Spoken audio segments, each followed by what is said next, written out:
Guys, good morning. সকাল সকাল উঠে গিয়েছি, মুখ টুক ধুয়ে কাপড় বাসি কাপড় ছাইড়ে আবার রান্নাবান্না করবো। কেন কি সকাল সকাল আমার বর যাবে 8টা দিয়ে কাজে, তার জন্য রান্না কমপ্লিট করতে হবে। তো কী রান্না করবো সেটাই তোমাদের সাথে শেয়ার করব। তো যাওয়া যাক।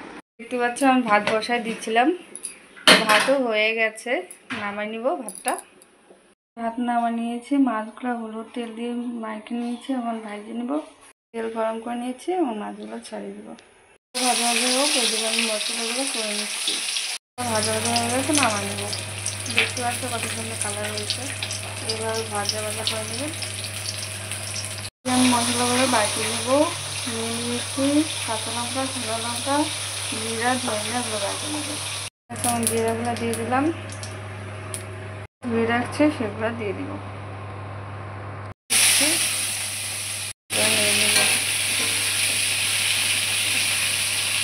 মজুর তারপরে মশলা দেবো। তার জন্য লবণ হলুদ দিয়ে মাথায় রাখতে, জলটা বের হয়ে গেলে কড়াই ভাজা ভাজা হয়ে গেছে। এখন হলুদ দিয়ে দেবো, লবণ দিয়ে দেবো, ভালো করে নিয়ে নেবো। যেগুলো বাড়িতে রাখছি সেগুলো এখন দিয়ে দেবো, ভালো করে নিয়ে নেবো।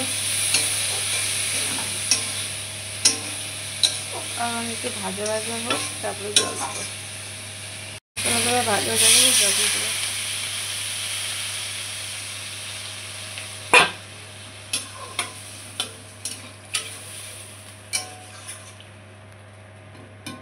মাছগুলো দিয়ে দেবো একটু পরে।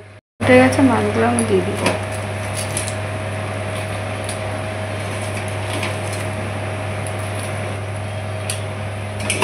ঢাইকে রাখবো যেন ভালো করে সিদ্ধ হয়। তো মাছটা হোক, আমি এদিকে হলো সজনা শাক, শরীরের পক্ষে অনেক ভালো, সেগুলো করবো। ধুয়ে নিয়ে আসি। শাকও ধোয়া হয়ে গেছে, দেখে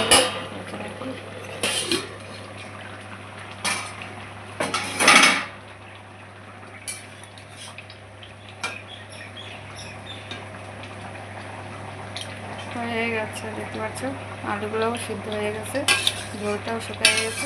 আমি নামিয়ে নেব। তরকারি হয়ে গেছে দেখতে পাচ্ছ। এখন আমি এই যে আলু ভাজি নেব, আলু ভাজবো নেব। তরকারি হয়ে গেছে, এখন আলু ভাজবো। দেখতে পাচ্ছ আজকে মেনু এগুলোই হবে। এগুলো আমি লবণ হলুদ দিয়ে রাখছিলাম, সেগুলো আমি ধীরে ধীরে দিব তেলে। যেগুলো অমনি আছে, একটা লাগেনি। দেখতে পাচ্ছ, এইভাবে ট্রাই করতে পারো, অনেক ভালো আলু ভাজাটা। আলু ভাজিয়ে দিয়ে দিই। দেখতে পাচ্ছ লাগবেও নি, আর মশলা হয়ে গেছে। আমি লঙ্কাও দিয়ে দিচ্ছি, কেন কি লঙ্কা ভাজাটা অনেক ভালো লাগে, তার জন্য আমি নামাই নিব। এখন আলু ভাজি হয়ে গেছে। আমি ধুয়ে রাখছিলাম, আর লঙ্কাও অল্প দুটো দিয়ে দিব।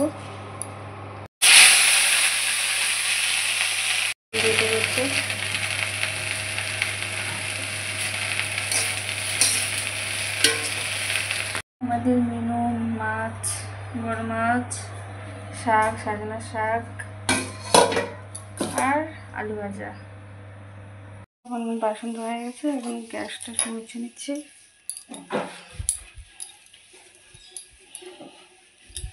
টিফিন প্যাক করে দিয়েছি, এখন খাবার দিব, কাজ করতে যাবে।